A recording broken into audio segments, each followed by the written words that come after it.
Assalamu alaikum wa rahmatullahi wa barakatuhu. Qadarli din qardaşlarımız, biz sizin bilen gündəlik zikrlər yığınının davam etəbiz.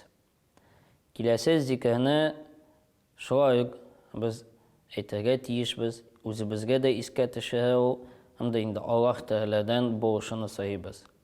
Allahümme inni a'udhu bike minel kufri vel fakr. La ilahe illa ent. Tağında kabatayım şemagat, ihtibar ediniz. Allahümme inni a'udhu bike minel kufri vel fakr. La ilahe illa ent.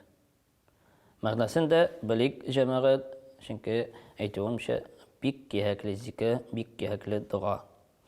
Ya Allah, yani Allah Teala'nın sahibiz. Min sina küfürlükten hem fakirlikten sığınam. Hiçbir ilah yok, mega sin gene.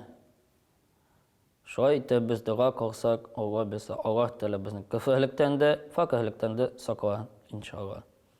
Bu bizge de duada, zikirde yaşayan nasip olsun. Esselamu Aleyküm ve Rahmetullahi ve Berekatuhu.